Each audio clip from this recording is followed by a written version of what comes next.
Hello hi നമസ്കാരം. ഞാൻ സുചിത്ര നായർ, നിങ്ങളുടെ സ്വന്തം വാനമ്പാടിയിലെ പപ്പിയാണ്. അപ്പോൾ എനിക്ക് ഒരുപാട് വിശേഷങ്ങൾ നിങ്ങളുമായിട്ട് പറയാനുണ്ട്. പറഞ്ഞ കാര്യങ്ങളല്ല, പുതിയ ഒരുപാട് കാര്യങ്ങൾ നിങ്ങളുമായിട്ട് ഷെയർ ചെയ്യാനുണ്ട്. അതിനാണ് ഞാൻ ഇൻഡി ഗ്ലാമർ ഓൺലൈൻ മീഡിയ ആയിട്ട് ഇന്ന് വന്നിരിക്കുന്നത്. സോ നമുക്ക് തുടങ്ങാം അല്ലേ. ദേവിയായി തുടങ്ങി വില്ലത്തിയായി മാറി. അത് ഞാൻ ഒന്നിടത്ത് പറഞ്ഞിട്ടുണ്ട്, എന്നാലും ഞാൻ പറയുകയാണ്. ദേവിയായി തുടങ്ങിയപ്പോൾ ശരിക്കും പുരാണ കഥാപാത്രങ്ങൾ ചെയ്ത് വന്നപ്പോഴത്തേക്കും എനിക്ക് തന്നെ സ്വയം തോന്നി ഒന്ന് മാറി ചിന്തിക്കണം.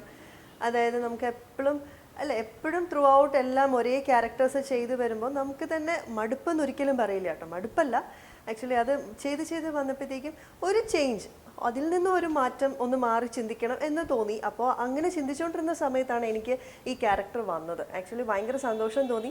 പക്ഷെ സ്റ്റാർട്ടിങ് എനിക്ക് അറിയില്ലായിരുന്നു അത് പക്ക നെഗറ്റീവ് ആണെന്ന്, ഒരു കൊമേഴ്ഷ്യൽ സീരിയൽ. അപ്പോൾ അങ്ങനെ ഒരു നല്ലൊരു ക്രൂ, രജപുത്ര, ചിപ്പി ചേച്ചി, രഞ്ജിത്തേട്ടൻ, അവരുടെ ബാനറിൽ ഇങ്ങനെ ഒരു വലിയ ക്രൂ, ഇങ്ങനെ ഒരു വലിയ സബ്ജക്റ്റ് ഇങ്ങനെ വരുന്നു എന്ന് പറഞ്ഞ് എന്നെ വിളിച്ചപ്പോൾ തന്നെ എനിക്ക് ഒരുപാട് സന്തോഷമായിരുന്നു. കാര്യം ഇങ്ങനെ ഒരു കൊമേഴ്ഷ്യൽ കാര്യം ഒരു പ്രോജക്റ്റിലേക്ക് എനിക്ക് ചെയ്യാൻ പറ്റുന്നു എന്ന് പറഞ്ഞതിൽ. അപ്പം ഞാൻ വേറെ ക്യാരക്ടർ അതെങ്ങനെയാണ്, നെഗറ്റീവാണോ പോസിറ്റീവ്, സത്യം പറഞ്ഞാൽ ഞാൻ ആദ്യം ചോദിച്ചിട്ടുണ്ടായിരുന്നില്ല നെഗറ്റീവ് ആണോ പോസിറ്റീവ് ആണോ എങ്ങനത്തെ ക്യാരക്ടറാണ്, ഇതൊന്നും ചോദിച്ചില്ല. ഒരു മെയിൻ ക്യാരക്ടർ എന്ന് മാത്രമാണ് ഫസ്റ്റ് എന്നോട് പറഞ്ഞത്. അപ്പോൾ സ്ക്രീൻ ടെസ്റ്റിന് ചെന്നപ്പോൾ ലോങ് ഒരു ഡയലോഗൊക്കെ തന്നിട്ട്, കാര്യം എൻ്റെ ഈ കഥാപാത്രം ചെയ്യാൻ 1-2 പേര് വന്ന് ഭയങ്കരമായിട്ട് അവർക്കാർക്കും ഇഷ്ടപ്പെടാണ്ടൊക്കെ പോയി എന്ന് പറഞ്ഞറിഞ്ഞു, ഞാൻ കണ്ടില്ല. അപ്പോൾ അത്രയും ചാലഞ്ചിങ് ആയിട്ടാണ് ഞാൻ അവിടെ ചെല്ലുന്നത്. പക്ഷെ എനിക്ക് ഈ കാര്യങ്ങളൊന്നും അറിയില്ലായിരുന്നു. കാര്യം ഷൂട്ട് നിർത്തി വെച്ചിട്ട് ഇങ്ങനെ തപ്പി നടക്കുമായിരുന്നു ഈ ക്യാരക്ടറിന് വേണ്ടിയിട്ട്. അങ്ങനെയാണ് ഞാൻ അവിടെ ചെല്ലുന്നത്. സോ സ്ക്രീൻ ടെസ്റ്റ് ഒക്കെ കഴിഞ്ഞ് പിറ്റേ ദിവസം അന്ന് എനിക്ക് തോന്നുന്നു അന്ന് നൈറ്റ് തന്നെ എനിക്ക് കോള് വന്നു, ചെയ്യണം, നാളെ തന്നെ ഷൂട്ട് തുടങ്ങണം എന്നൊക്കെ പറഞ്ഞിട്ട് കോള് വന്നു. അപ്പോൾ ഞാൻ നാളെയോ എന്നൊക്കെ പറഞ്ഞിട്ട് സംസാരിക്കുന്നുണ്ടായിരുന്നു. പിന്നെ ഞാൻ പറഞ്ഞു ഓക്കെ നമുക്ക് നോക്കാം എന്ന് പറഞ്ഞ് സ്റ്റാർട്ട് ചെയ്തു. പക്ഷെ സ്റ്റാർട്ടിങ് തന്നെ ഈ ഹസ്ബൻഡ് കൊങ്ങയ്ക്ക് പിടിക്കുകയും ഷർട്ടിൽ കുത്തി പിടിക്കുകയൊക്കെ ചെയ്യുന്നതായിരുന്നു തുടക്കം, ഫസ്റ്റ്. അപ്പോൾ ചെന്നപ്പോൾ എന്നിട്ട് എനിക്ക് സായിയൊന്നും അത്രയും ക്ലോസ് ആയിരുന്നില്ല. അപ്പം ഞാൻ പിടിച്ചോണ്ട് സോറി സായി ഇങ്ങനെയൊക്കെ ആയിരുന്നു. അപ്പോൾ പറഞ്ഞു ഇല്ലമ്മ കുഴപ്പമില്ല, സോറി, പറവില്ല സോറി, ക്യാരക്ടറല്ലേ പറവില്ല.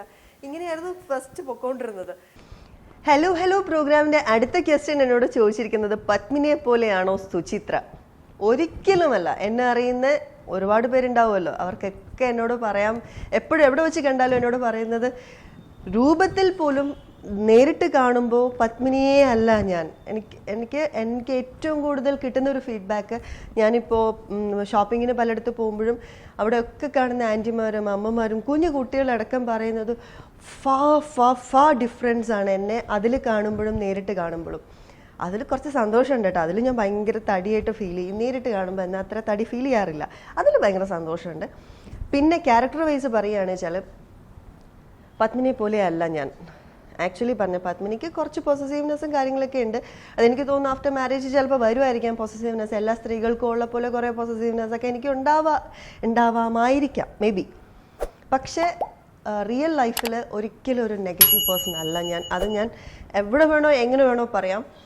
ചിലപ്പോൾ എൻ്റെ ശത്രുക്കൾ പറയുമായിരിക്കാം മേ ബി ഞാൻ ഭയങ്കര നെഗറ്റീവാണെന്ന്.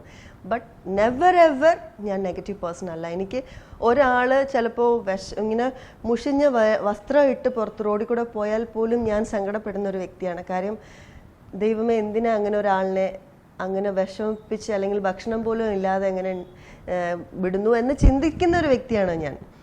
പിന്നെ പറയുകയാണെന്ന് വെച്ചാൽ മൃഗങ്ങളോടും ഒക്കെ ഭയങ്കരമായ സ്നേഹം എനിക്കുണ്ട്. അതെനിക്ക് തോന്നുന്നു എല്ലാവർക്കും അറിയാം. ഞാൻ പട്ടിയായാൽ പോലും പൂച്ചയായാൽ പോലും വിശന്ന് നടക്കുന്ന റോഡിൽ കൂടെ ഓടുന്ന എല്ലാവർക്കും ഭക്ഷണം ഞാൻ എൻ്റെ കയ്യിൽ എപ്പോഴും ഒരു പാക്കറ്റ് അല്ലെങ്കിൽ 2 പാക്കറ്റ് ബിസ്ക്കറ്റ് വണ്ടിക്കകത്ത് ഉണ്ടാവും, ഞാൻ കൊടുക്കാറുണ്ട്. അപ്പോൾ ഒരിക്കലും അങ്ങനെ ഒരു കമ്പാരിസൺ വന്നു കഴിഞ്ഞാൽ പത്മിനിയെ പോലെ അല്ല സുചിത്ര. പിന്നെ എൻ്റെ ലൈഫിൽ എനിക്ക് കുറച്ച് ഇൻസിഡൻറ്റ്സ് ഉണ്ടായിട്ടുണ്ട്. എൻ്റെ ലൈഫിൽ എൻ്റെ ഫാമിലിയിൽ ഉണ്ടായ കുറച്ച് ഇൻസിഡൻറ്റ്സ് ഉണ്ടായിട്ടുണ്ട്. അതെനിക്ക് നിങ്ങളോട് ഷെയർ ചെയ്യണം. ഒരു പക്ഷേ ഞാൻ അടച്ചാക്ഷേപിക്കുകയോ ഒന്നുമല്ല, എല്ലാ ഹോസ്പിറ്റൽസും ഇങ്ങനെയാണെന്ന് ഞാൻ പറയുന്നില്ല. പക്ഷേ എന്നാൽ പ്രൈവറ്റ് ഹോസ്പിറ്റൽസിൽ 1-2 ഹോസ്പിറ്റൽസ്, അതിൽ ഒരെണ്ണം ഞാൻ ഹോസ്പിറ്റലിൻ്റെ പേരും പറയുന്നില്ല. പറയാത്തതിൻ്റെ കാരണം എന്താണെന്ന് ചോദിച്ചാൽ, നിങ്ങളൊന്ന് കെയർഫുൾ ആവുക. ഹോസ്പിറ്റലിൽ ICUവിലാവുമ്പോൾ ഇപ്പോൾ ആരെങ്കിലും അച്ഛനായാലും അപ്പൂപ്പനായാലും അമ്മമ്മയായാലും എന്തെങ്കിലും ഒരു വയ്യായിക വന്ന് അവർ ICUവിലാക്കുമ്പോൾ you want to be careful. അതിനകത്ത് എന്ത് നടക്കണു എന്നുള്ളത് കെയർഫുൾ ആയിരിക്കാം. കാര്യം കുറച്ച് നാൾ മുന്നേ അമ്മുമ്മ വയ്യാണ്ടായി. ഞാൻ ഷൂട്ടിന് പോയി രാവിലെ. അപ്പോൾ എൻ്റെ വീട്ടിൽ അമ്മുമ്മ ഉണ്ടായിരുന്നു. അമ്മുമ്മയ്ക്ക് പെട്ടെന്ന് അമ്മ ചായ കൊണ്ട് വന്ന് വിളിച്ചപ്പോൾ അമ്മുമ്മ എഴുന്നേൽക്കുന്നില്ല. കുറേ പ്രാവശ്യം വിളിച്ചിട്ട് എന്നിട്ട് അവസാനം ആംബുലൻസ് വിളിച്ച് അമ്മുമ്മ എന്നെ ഹോസ്പിറ്റലിൽ, തൊട്ടടുത്തുള്ള ഹോസ്പിറ്റലിൽ തന്നെ എത്തിച്ചു. അവിടെ എത്തിച്ചു. അവർ പെട്ടെന്ന് ഐസിയുലാക്കി. അത് കഴിഞ്ഞിട്ട് പിന്നെ ഉണ്ടാവുന്ന കുറേ ഇൻസിഡൻസ് അത് നമ്മൾ അറിയുന്നില്ല. നമ്മളൊക്കെ ബൈസ്റ്റാൻഡേഴ്സ് അകത്ത് കയറുമ്പോൾ എന്താ സംഭവിക്കുക, ഒരു അൺകോൺഷ്യസ് ആയിരിക്കും ആള് എപ്പോഴും. എന്താ ഈ ഒരു അവസ്ഥ, അതായത് നമ്മളോടെല്ലാം തുറന്നു പറയാനോ അല്ലെങ്കിൽ എവിടെ നിന്ന് പോകണോ അങ്ങനെ ഒരു പറയാൻ പറ്റുന്ന ഒരു സ്റ്റേജിലായിരിക്കില്ല പേഷ്യൻ്റ്. കുറേ ദിവസത്തേക്ക് അവിടെ അങ്ങനെ ആയിരിക്കും അവരുടെ അനുഭവം. അപ്പം നമ്മൾ വിചാരിക്കും അയ്യോ ഒട്ടും വയ്യ, അമ്മൂമ്മയ്ക്ക് അവർ പറയുന്ന പോലെ സീരിയസ് ആയിരിക്കും, അല്ലെങ്കിൽ പേഷ്യൻസ് ഒക്കെ ഭയങ്കര ക്രിട്ടിക്കലാണ് എന്നൊക്കെ ഉള്ളൊരു ഫീഡ്ബാക്ക് ആണല്ലോ നമുക്ക് അവിടെ നിന്ന് തരുന്നത്. എന്നാൽ അങ്ങനെയല്ല അതിനകത്ത് ഉണ്ടാവുന്നത്. എന്ന് വെച്ചാൽ അമ്മുമ്മ പുറത്തിറങ്ങിയതിന് ശേഷം അതിനകത്ത് നിന്ന് അമ്മുമ്മ ലാസ്റ്റ് ഉറക്കെ നിലവിളിച്ചു. എൻ്റെ അച്ഛൻ കയറിയപ്പോൾ എന്നെ ഇവിടെ നിന്ന് കൊണ്ടുപോ മക്കളെ, എന്നെ ഇവിടെ ഇട്ട് കൊല്ലും, ഇങ്ങനെയാണ് അമ്മുമ്മ പറഞ്ഞത്. അവസാനം അച്ഛന് അതിലെന്തോ പന്തികേട് തോന്നിയിട്ട് അച്ഛൻ പറഞ്ഞു വാ വാ നമുക്ക് ഇന്ന് തന്നെ ഡിസ്ചാർജ് ചെയ്യണമെന്ന് പറഞ്ഞ് ഭയങ്കര ക്ലാഷായി. അങ്ങനെ അമ്മുമ്മ അവിടെ നിന്ന് ഇറക്കി ഒരു ഡോക്ടറുടെ വീട്ടിൽ കൊണ്ടുപോയി കാണിച്ചിട്ട് ആ ഡോക്ടർ ചോദിച്ചു എന്തിനായിരുന്നു ഇത്രയും ദിവസം. ആ ഓക്സിജൻ്റെ കുറവ്, പെട്ടെന്ന് അമ്മമ്മയ്ക്ക് കുറച്ച് ഓക്സിജൻ്റെ കുറവ് വന്നപ്പോൾ ഉണ്ടായ ഒരു ബോധക്ഷയമായിരുന്നു അത്. അത് മാറുകയും ചെയ്തു. പക്ഷെ ഇത്രയും ദിവസം ICUലിട്ട് ഇങ്ങനെ ട്രീറ്റ് ചെയ്യേണ്ട കാര്യമേ ഇല്ലായിരുന്നു. പിന്നെ അമ്മമ്മ ശരിക്കും ഉപദ്രവിച്ചു. അതിനകത്ത് നുള്ളും പിച്ചും അടിക്കും. ആ ദേഹം ഫുൾ ആ പാടുകളുണ്ട്. എൻ്റെ അടുത്ത് കുറേ ഫോട്ടോസ് ഉൾപ്പെടെ ഉണ്ട്, ഞാൻ എടുത്തു വെച്ചിട്ടുണ്ടായിരുന്നു. അന്ന് പ്രതികരിക്കണം അല്ലെങ്കിൽ, പക്ഷെ അമ്മമ്മ പറഞ്ഞു മക്കളെ എനിക്കിതിൻ്റെ പുറകെ ഇറങ്ങി കയറാനോ, പ്രായമായതാണ്. അപ്പോൾ എന്തായാലും എവിടെ ഞാൻ പ്രതികരിച്ചാലും അമ്മമ്മ വന്ന് ഇതിനൊക്കെ പറയേണ്ടി വരും. പിന്നെ കുഞ്ഞമ്മമാരും വലിയമ്മമാരും ഒന്നും പറഞ്ഞു വേണ്ട വിട്ടുകളാ, നിനക്ക് അറിയാവുന്ന ആൾക്കാരോട് പറയുന്നത് എന്നെ ഹോസ്പിറ്റലിൽ ഇങ്ങനെ പോലെയാണ് നടക്കുന്നത് എന്ന് നീ പറയും എന്ന് പറഞ്ഞു. ഞാനോ ശരി, പിന്നെ വേണ്ട, ആർക്കും താല്പര്യം ഇല്ലെങ്കിൽ പിന്നെ ഞാൻ ഇറങ്ങി പ്രതികരിച്ചിട്ട്. പക്ഷെ നിങ്ങൾ അറിയാൻ വേണ്ടി ഞാൻ പറയുകയാണ്, ഇത്രയും ഒരാളെ ഹോസ്പിറ്റലിലാക്കുമ്പോൾ അല്ലെങ്കിൽ ICUലാവുമ്പോൾ അവിടെ നടക്കുന്ന ഒരു അറ്റ്മോസ്ഫിയർ എന്താണ് എന്ന് വ്യക്തമായിട്ടും സംസാരിക്കാൻ പറ്റുന്ന ഒരു സ്റ്റേജിലാണെങ്കിൽ അവരോട് ചോദിച്ചു മനസ്സിലാക്കിയിരിക്കണം. ഹലോയുടെ അടുത്ത ചോദ്യം എന്നോട് ചോദിച്ചിരിക്കുന്നത് നൃത്തമാണോ അഭിനയമാണോ കൂടുതൽ ഇഷ്ടം എന്നത്. നൃത്തത്തിലും അഭിനയമുണ്ട്, എന്നാൽ നൃത്തം പഠിച്ചു കഴിഞ്ഞാൽ അഭിനയം കുറച്ചുകൂടെ ഈസിയാണ്. ഇതെല്ലാവർക്കും അറിയുന്ന കാര്യം തന്നെയാണ്. എന്നാൽ എനിക്ക് ഏറ്റവും ഇഷ്ടം നൃത്തം തന്നെയാണ്, അത് കഴിഞ്ഞിട്ട് അഭിനയം. അപ്പോൾ എന്നെ ശരിക്കും എനിക്കൊരു അഭിനയിക്കാനുള്ള ഒരു കുറച്ചെങ്കിലും ഒരു കഴിവ്, ഫാമിലിയിൽ ആരും കലാകാരായിട്ട് അങ്ങനെ ആരുമില്ല. അപ്പോൾ എന്നെ സപ്പോർട്ട് ചെയ്ത് അല്ലെങ്കിൽ എന്നെ ഹെൽപ്പ് ചെയ്തത് ശരിക്കും എൻ്റെ നൃത്തം തന്നെയാണ്. അഭിനയിക്കാൻ എനിക്ക് എന്തെങ്കിലും പത്മിനി എന്ന കഥാപാത്രത്തിലൂടെ നിങ്ങൾക്ക് തരാൻ കഴിഞ്ഞാൽ, അല്ലെങ്കിൽ പുരാണം, ഞാൻ ദേവി കഥാപാത്രങ്ങളിലൂടെ എന്തെങ്കിലുമൊക്കെ എനിക്ക് ചെയ്യാൻ പറ്റിയിട്ടുണ്ടെങ്കിൽ ഉറപ്പായിട്ട് അത് നൃത്തത്തിൽ കൂടെ തന്നെയാണ്. പിന്നെ നൃത്തം ലൈഫ് ലോങ് നമ്മുടെ കൂടെ ഉണ്ടാവും. അതേസമയം അഭിനയം നമുക്ക് കിട്ടിയാൽ ഓപ്പർച്യൂണിറ്റീസ് വന്നാലുണ്ട്, ഇല്ലെങ്കിൽ ഇല്ല. എപ്പോഴും നമ്മുടെ കൂടെ ഒരിക്കലും ഓരോ കഥാപാത്രങ്ങൾ ചെയ്യുമ്പോൾ ആ സമയം ഒരു നിശ്ചിത കാലയളവിൽ മാത്രമേ നമുക്ക് ഓരോ ക്യാരക്ടേഴ്സ് ഉള്ളൂ. ഒരു മൂവി ആയാൽ പോലും ഒരു സീരിയൽ ആയാൽ പോലും ലിമിറ്റേഷൻസ് ഉണ്ട്, കാലാവധികളുണ്ട്. അപ്പോൾ അത് കഴിയുമ്പോൾ പിന്നെ നമ്മുടെ കയ്യിൽ അതൊന്നും ഉണ്ടാവില്ല. സോ അതല്ല നൃത്തം ലൈഫ് ലോങ്. അപ്പോൾ ഇപ്പോൾ നമുക്ക് ചെയ്യാൻ പറ്റാത്തൊരു സാഹചര്യം, ഒരു കാലം വരുമ്പോൾ, അല്ലെങ്കിൽ നമുക്ക് പെർഫോം ചെയ്യാൻ പറ്റാത്തൊരു കാലം വരുമ്പോൾ നമുക്ക് 10 കുട്ടികളെ പഠിപ്പിക്കുകയെങ്കിലും ചെയ്യാം. നമുക്ക് ഒരിടത്തിരുന്ന് പഠിപ്പിക്കാം. ഒന്ന് ജസ്റ്റ് കാണിച്ചു കൊടുത്താൽ പഠിപ്പിക്കാൻ പറ്റുന്ന കാര്യമാണ്. അല്ലെങ്കിൽ നമ്മൾ കൂടെ കളിക്കണമെന്നില്ല, നമ്മൾ ജസ്റ്റ് ഒന്ന് കാണിച്ചു കഴിഞ്ഞാൽ അവർക്ക് ആരെങ്കിലും ഒരാൾ ഗ്രാസ്പ് ചെയ്യും, ബാക്കിയുള്ളവരെ അവർ പഠിപ്പിക്കാനുള്ളൊരു ഇതുണ്ട്. അപ്പം നമ്മുടെ ലൈഫ് ലോങ് നമ്മുടെ കൂടെ ഉണ്ടാവുന്നത് നൃത്തം തന്നെയാണ്, അതിൽ ഒരു സംശയവും വേണ്ട. എൻ്റെ ടീച്ചർ എപ്പോഴും പറയും, എൻ്റെ ടീച്ചർ ഡോക്ടർ നീന പ്രസാദ്, ഞാനിപ്പോൾ വീണ്ടും ക്ലാസ്സിലേക്ക് ജോയിൻ ചെയ്ത ടീച്ചർ എപ്പോഴും പറയും, മോളെ നീ 3-4 വർഷം നിൻ്റെ ലൈഫ് നീ നൃത്തം ഒഴിവാക്കി വെച്ച് നീ അഭിനയത്തിന് വേണ്ടി മാത്രം. പക്ഷെ അത് എത്ര നഷ്ടമാണെന്ന് നിനക്ക് ഇപ്പം മനസ്സിലാവില്ല, പോകെ മനസ്സിലാവും. സത്യമാണ്, എനിക്കറിയാം. ഞാൻ 4 വർഷത്തോളം, അതായത് ഒരു 3.5-4 വർഷമായോ ശരിക്കും പറഞ്ഞാൽ ഞാൻ നൃത്തം എന്ന കലയെ ഞാൻ തീർത്തും മാറ്റി വെച്ചിട്ട്.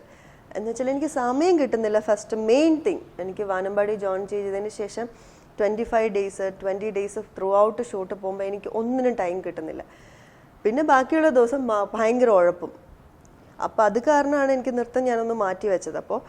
അപ്പോൾ ഞാനിപ്പം എന്ന് വെച്ചാൽ ഞാൻ തുടങ്ങി ഒരു 2 ദിവസം കഴിഞ്ഞപ്പോൾ എനിക്ക് അനങ്ങാൻ വേണ്ട, ബോഡി ഫുൾ പെയിൻ, അനങ്ങാൻ വേണ്ട. ശരിക്കും പറഞ്ഞാൽ ഒന്ന് സ്റ്റെപ്പ് കയറണമെങ്കിൽ എനിക്ക് ഒരാളുടെ സഹായം വേണം. അത്രയും ഞാൻ കഷ്ടപ്പെട്ടു. വീണ്ടും എനിക്കിപ്പോൾ ഓക്കെ ആയി വരുന്നുണ്ട്. ഞാൻ ചെയ്തു തുടങ്ങിയിട്ടുണ്ട്. ടീച്ചർ പറഞ്ഞു പഴയ പോലത്തെ ഒരു സ്റ്റേജ് അല്ല, എനിക്ക് ചെയ്യാൻ പറ്റും, നിനക്ക് പെട്ടെന്ന് ബാക്ക് ടു ഫോമിലേക്ക് വരാൻ പറ്റും എന്നൊക്കെ പറയുന്നുണ്ട്. അപ്പോൾ ഞാൻ അതിലൊരു സന്തോഷമുണ്ട്. എനിക്ക് വീണ്ടും നൃത്തത്തിലേക്ക് എനിക്ക് വീണ്ടും ഒത്തിരി ടൈം സ്പെൻഡ് ചെയ്ത് ഇറങ്ങാൻ പറ്റും. കാര്യം ഇനി കുറച്ച് ദിവസം കൂടെ, കുറച്ച് നാളൂടെ, അതായത് എനിക്ക് തോന്നുന്നൊരു കുറച്ച് കാലം കൂടെ എനിക്ക് വാനമ്പാടി ഉണ്ടാവുള്ളൂ എന്ന് തോന്നുന്നു. അത് കഴിഞ്ഞാൽ എനിക്ക് ഡാൻസിലേക്ക് തന്നെ കോൺസെൻട്രേറ്റ് ചെയ്യാൻ പറ്റും. ഞാൻ ഒരുപാട് ഇതിലേക്ക് ഒരു ഇൻ്റർവ്യൂവിൽ ഞാൻ പറഞ്ഞു, ഞാൻ ഇനി സീരിയൽ ഒരു കുറച്ച് ഗ്യാപ്പ് എടുക്കും എന്ന് മാത്രമാണ് ഞാൻ പറഞ്ഞത്. അതല്ലാതെ സീരിയൽ തീർത്തും ഉപേക്ഷിച്ച് പോകുന്നു അങ്ങനെയല്ല ഞാൻ പറഞ്ഞു. ഞാൻ ഒരു വർക്ക് കഴിഞ്ഞാൽ കുറച്ച് ഗ്യാപ്പ് എടുക്കാറുണ്ട്. ഞാനിപ്പോൾ ഇനി ചിലപ്പോൾ കുറച്ച് നാളത്തേക്ക് സീരിയൽ ചെയ്യണമെന്നില്ല. എന്നാൽ നല്ല മൂവീസ് വരികയാണെങ്കിൽ മൂവിക്ക് നമുക്ക് ഒരുപാട് ദിവസം അല്ലെങ്കിൽ ഒരുപാട് മാസങ്ങളൊന്നും സ്പെൻഡ് ചെയ്യേണ്ടി വരില്ല. അപ്പോൾ എനിക്ക് എൻ്റെ ഡാൻസ് കൈവിട്ട് പോകില്ല. എനിക്ക് ഡാൻസിലും കോൺസെൻട്രേറ്റ് ചെയ്യാൻ പറ്റും, മൂവിയിലും ചെയ്യാൻ പറ്റും. എനിക്ക് ഒരുപാട് നല്ല ഓപ്പർച്യൂണിറ്റീസ് ഇപ്പോൾ വരുന്നുണ്ട്. മൂവീസിൽ നിന്ന്, തമിഴിൽ നിന്ന് വരുന്നുണ്ട്, മലയാളത്തിൽ നിന്ന് വരുന്നുണ്ട്. ശരിക്കും എനിക്ക് ഒട്ടും പിടുത്തമില്ലാത്ത കന്നഡ, തെലുങ്കു എന്ന് വേറെ എനിക്ക് ഓപ്പർച്യൂണിറ്റീസ് വരുന്നുണ്ട്. അതിനൊക്കെ ഞാൻ വാനമ്പാടിയോട് തന്നെയാണ് നന്ദി പറയുന്നത്. കാര്യം ഇങ്ങനെ ഒരു പത്മിനി കഥാപാത്രം കൊണ്ട് തന്നെയാണ് ഞാൻ ലോകത്തിൽ എല്ലാവരുടെയും എവിടെ ചെന്നാലും ഈ പപ്പി അറിയാത്ത ആരുമില്ല. അതിന് എനിക്ക് ഒരുപാട് താങ്ക്സ് ഉള്ളത് വാനമ്പാടി ടീമിനോട് തന്നെയാണ്. എനിക്ക് ഇത്രയും നല്ലൊരു കഥാപാത്രം തന്നു. അതിനെനിക്ക് എന്നാൽ കഴിയുന്ന രീതിയിൽ ഒരു നീതി പുലർത്താൻ കഴിഞ്ഞിട്ടുണ്ട് എന്ന് ഞാൻ വിശ്വസിക്കുന്നു. ഹലോയുടെ അടുത്ത ക്വസ്റ്റ്യൻ, അഭിനയ മോഹം എപ്പോഴാണ് എൻ്റെ മനസ്സിലേക്ക് വന്നത്? വളരെ കുഞ്ഞിലേ തൊട്ട് അഭിനയിക്കാൻ ഇഷ്ടമാണ്. എൻ്റെ അപ്പച്ചി കുറച്ച് സ്റ്റൈലിഷാണ്, കുറച്ച് മോഡേൺ ആണ്. എൻ്റെ അച്ഛൻ്റെ സിസ്റ്റർ ചേച്ചി, പുള്ളിക്കാരി ബാംഗ്ലൂർ കല്യാണം കഴിഞ്ഞ് പോയി. അപ്പോൾ എപ്പോഴും ലിപ്സ്റ്റിക്കൊക്കെ ഇടും, കുറച്ച് സ്റ്റൈലിഷായിട്ട് നടക്കുന്നതാണ്. അപ്പം ഞാൻ കുഞ്ഞ്, പുള്ളിക്കാരി അങ്ങോട്ടും ഇങ്ങോട്ട് മാറുമ്പോൾ കിട്ടുന്ന ലിപ്സ്റ്റിക്കൊക്കെ എടുത്ത് ഇങ്ങനെ തേച്ച് നടക്കുക, എന്നിട്ട് കണ്ണാടിയുടെ മുമ്പിൽ പോയി ഡാൻസ് ചെയ്യുക, ഇങ്ങനെയൊക്കെ അഭിനയിക്കുക. ഇതൊക്കെയായിരുന്നു കുഞ്ഞിലേ തൊട്ടുള്ള എൻ്റെ സൂക്കേട്.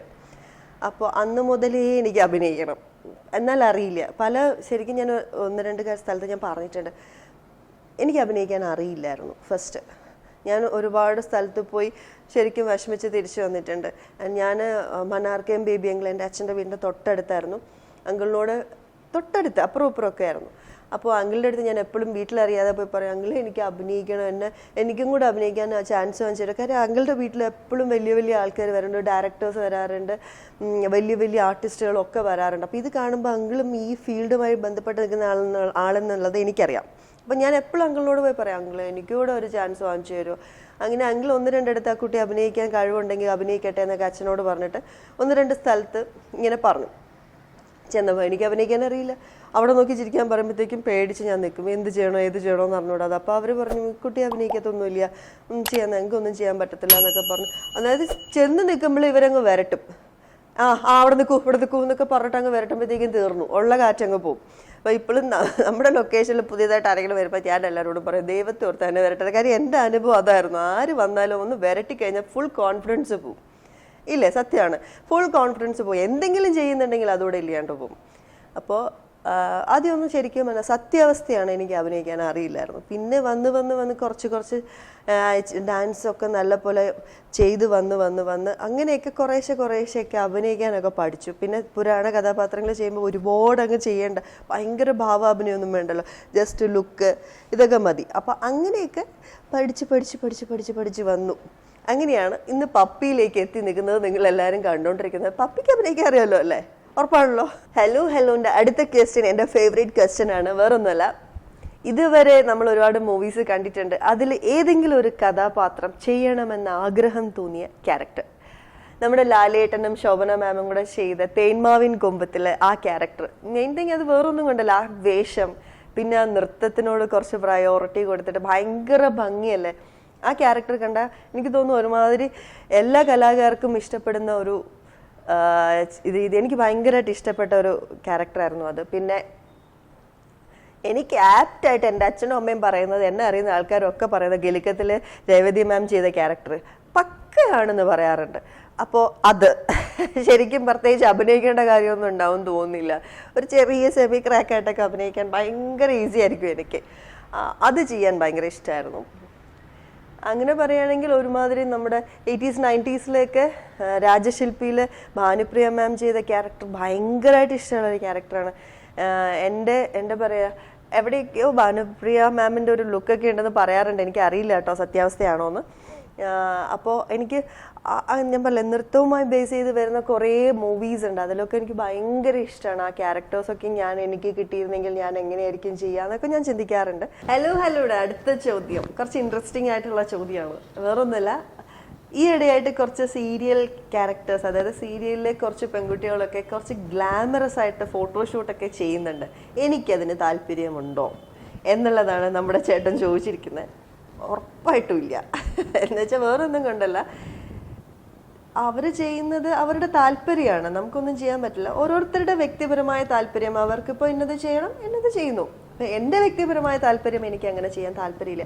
എൻ്റെ ഏറ്റവും അൾട്ടിമേറ്റ് മോഡേൺ ആണ് ഈ കാണുന്നത്. ഇത്രയൊക്കെ ഉള്ളൂ കേട്ടോ. ഞാൻ ഇതിലപ്പുറം മോഡേൺ എന്നെ പ്രതീക്ഷിച്ചിട്ട് കാര്യമില്ല. കാര്യം ഫസ്റ്റ് ഓഫ് ഓൾ എനിക്ക് എന്നെക്കുറിച്ചൊരു ബോധം വേണം.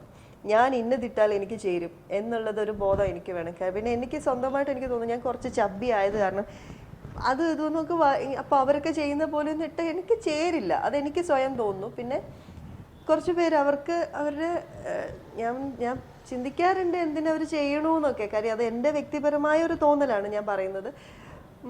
അവർ ഇങ്ങനെയൊക്കെ ചെയ്താൽ അവർക്ക് കിട്ടുന്ന കഥാപാത്രങ്ങളുടെ റേഞ്ച് മാറും എന്നുള്ളൊരു ഫീൽ എനിക്കുണ്ട്. കാര്യം ഇപ്പോൾ അവർക്കൊരു വീട്ടമ്മയുടെ ക്യാരക്ടർ ചെയ്യണമെങ്കിൽ അവരൊരിക്കലും ഇനി അവരുടെ കണ്ണിൽ ഈ ഒരു വീട്ടമ്മയുടെ ക്യാരക്ടറായിട്ട് അവർക്ക് ഫീൽ ചെയ്യേയില്ല. എൻ്റെ തോന്നലാണ് കേട്ടോ, എനിക്ക് സത്യമാണോ എന്നറിയില്ല. ഇപ്പോൾ ഒരു നല്ലൊരു മൂവിയിലേക്ക് ഒരു നല്ലൊരു വീട്ടമ്മ, ഒരു അമ്മ, ഒരു ഭാര്യ എന്നുള്ള ഒരു കോൺസെപ്റ്റിലേക്ക് ചിന്തിക്കുമ്പോൾ ഒരിക്കലും ഈ ഫോട്ടോസൊക്കെ കണ്ടു കഴിഞ്ഞാൽ അവർക്ക് അങ്ങനെ ചിന്തിക്കാൻ പറ്റുമെന്ന് എനിക്ക് തോന്നുന്നില്ല.